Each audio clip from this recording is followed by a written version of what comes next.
Welcome to Tummalamma classes channel. Hi friends, మా channel ద్వారా మీకు ఇంగ్లీష్ క్లాసెస్తో పాటు మ్యాథ్స్ క్లాసెస్ కూడా అందించాలని అనుకుంటున్నాం. సో ఈరోజు 9th క్లాస్లోని స్టాటిస్టిక్స్ గురించి నేర్చుకుందాం. సో స్టాటిస్టిక్స్ అనేది మనకి one of the branch of mathematics కింద చెప్పుకోవచ్చు. సో దీన్ని ఎందుకు యూజ్ చేస్తామంటే ఏదైనా ఒక పర్టికులర్ డేటాని మనం కలెక్ట్ చేసుకోవడానికి, దాని నుంచి కంప్లీట్ ఇన్ఫర్మేషన్ అనేది గ్యాదర్ చేయడానికి యూజ్ అవుతుంది. ఫర్ ఎగ్జాంపుల్, మనకి కంట్రీలో ఉన్నటువంటి పాపులేషన్ కౌంట్ చేయడానికి సెన్సస్ ద్వారా మనం ఈ స్టాటిస్టిక్స్ని యూజ్ చేసుకుని పాపులేషన్ ఎంత ఉందనేది మనం క్యాలిక్యులేట్ చేయవచ్చు. సో దీని ఇంట్రడక్షన్ చూద్దాం. డేటా ఫస్ట్ మనకి కావాల్సింది డేటా. సో డేటా అంటే ఏంటంటే the facts or figures which are numerical or otherwise collected with a definite purpose are called data. So ఇక్కడ మనకి ఫిగర్స్లో కానీ న్యూమరికల్స్లో కానీ మనం కలెక్ట్ చేసినటువంటి ఏదైతే ఇన్ఫర్మేషన్ ఉందో దాన్ని మొత్తం డేటా అని మనం పిలుస్తాం. సో ఎగ్జాంపుల్ చూద్దాం. డేటాలు weights of all students in your class. మీ క్లాస్లో ఉన్నటువంటి స్టూడెంట్స్ అందరి యొక్క వెయిట్ని మనం ఇక్కడ కలెక్ట్ చేయడం. సో చూడండి, student weight. First student 20 kgs weight ఉన్నారు, సెకండ్ స్టూడెంటు 25 kgs వెయిట్ ఉన్నారు, థర్డ్ స్టూడెంటు 19 kgs వెయిట్ ఉన్నారు, అలాగే ఫోర్త్ స్టూడెంటు 22 kgs వెయిట్ ఉన్నారు. ఇలా మన క్లాస్లో ఎంతమంది అయితే ఉన్నారో వాళ్ళ యొక్క వెయిట్ని మనం ఇలా కలెక్ట్ చేసుకోవడాన్ని డేటా అంటాం. Second example, the distance between the school and home of every student of your class.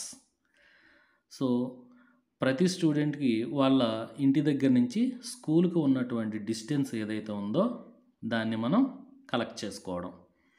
So student school నుంచి ఇంటికి ఉన్నటువంటి డిస్టెన్స్. సో ఫస్ట్ స్టూడెంట్కి 2 kilometers ఉంది, సెకండ్ స్టూడెంట్కి ఇంటి నుంచి స్కూల్కి 1 kilometer ఉంది, థర్డ్ స్టూడెంట్కి 1 kilometer, ఫోర్త్ స్టూడెంట్కి ఇంటి నుంచి స్కూల్కి 3 kilometers. ఇలా క్లాస్లో ఉన్న ప్రతి ఒక్కరికి ఇంటి నుంచి స్కూల్కి ఎంత డిస్టెన్స్ అయితే ఉందో దాన్ని మనం కలెక్ట్ చేసుకోవడం. దీన్ని డేటాకి ఎగ్జాంపుల్స్ కింద మనం తీసుకోవచ్చు. సో ఈ డేటాలో 2 types ఉన్నాయి. First one primary data. Primary data అంటే ఏంటో చూద్దాం. So the information collected by the investigator అంటే ఇక్కడ మనం స్టూడెంట్ కింద తీసుకుందాం. Investigator with a definite objective is called primary data.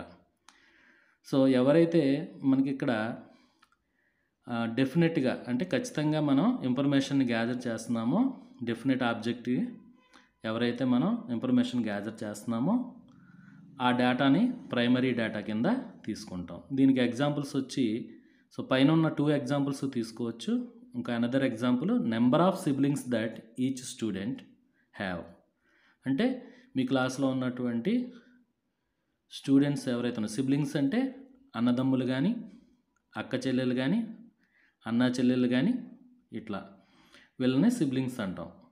So number of siblings that each student have, ప్రతి స్టూడెంట్కి ఉన్నటువంటి సిబ్లింగ్స్ రిలేషన్స్ని నోట్ చేయడం. అలాగే ఇంకో ఎగ్జాంపుల్, పైన ఉన్నటువంటి 2 examples one of the example, weights of all students in your class. మీ క్లాస్లో ఉన్నటువంటి స్టూడెంట్స్ యొక్క వెయిట్ని నోట్ చేయడం. ఇలాంటి ఇన్ఫర్మేషన్ని ప్రైమరీ డేటా అని చెప్పవచ్చు. Next secondary data. Secondary data అంటే the information collected from a source which had already been recorded lay from registers is called secondary data. So ఇక్కడ మనం ఏదైతే ఇన్ఫర్మేషన్ కలెక్ట్ చేయాలనుకుంటున్నామో అది ఒక సోర్స్ నుంచి మనం కలెక్ట్ చేసుకుంటాం. ఎలా అంటే అది ఆల్రెడీ రిజిస్టర్ అయిపోయి ఉంటుందన్నమాట. దీనికి బెస్ట్ ఎగ్జాంపుల్ మనకి day wise number of absentees in your class during last month. అంటే లాస్ట్ మంత్లో డే వైజ్ అంటే ప్రతిరోజు కూడా ఎన్ని ఆబ్సెన్సీస్ అయితే ఉన్నాయో వాటిని మనం కలెక్ట్ చేయడం. ఆల్రెడీ అవి మనం టీచర్స్ నోట్ చేసి రిజిస్టర్లో ఉంచుతారు. దాన్ని మనం కలెక్ట్ చేసుకోవడం. సో ఇలాంటి డేటాని ఏమంటామంటే సెకండరీ డేటా అని పిలుస్తాం. Maximum. So next topic range. So range అనేది ఎలా ఫైండ్ అవుట్ చేయాలో చూద్దాం friends. The difference between the maximum and minimum values is called the range of the given data. So maximum వాల్యూకి మినిమం వాల్యూకి ఉన్నటువంటి difference ఏదైతే ఉందో దాన్ని మనం రేంజ్ కింద చెప్పవచ్చు. సో దీనికి ఒక ప్రాబ్లం చూద్దాం. Consider the marks obtained by 15 students in a mathematics test out of 50 marks. So 50 మార్క్స్కి మ్యాథమెటిక్స్ టెస్ట్ పెడితే దాంట్లో 15 స్టూడెంట్స్కి వచ్చిన మార్క్స్ ఇవ్వడం జరిగింది.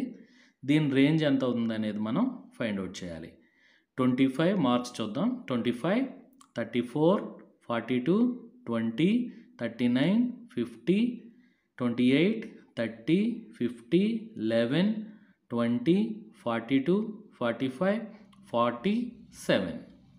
సో దీంట్లో మనకు వచ్చిన మార్క్స్లో మ్యాక్సిమం మార్క్స్ ఇక్కడ 50, minimum marks 7. So maximum value వచ్చి 50 అవుతుంది, మినిమం వాల్యూ వచ్చి 7 అవుతుంది. రేంజ్ అంటే the difference between maximum and minimum values. So range is equal to maximum value minus minimum value. Maximum value 50 minus minimum value 7. 50 minus 7 43. So range అనేది maximum value minus minimum value కింద చెప్పవచ్చు. Answer వచ్చి 43 అవుతుంది. So marks range 43. Thank you friends. ఈ video కనుక మీకు నచ్చినట్లయితే like చేయండి, షేర్ చేయండి, కామెంట్ చేయండి. Please do subscribe our channel. Thank you friends.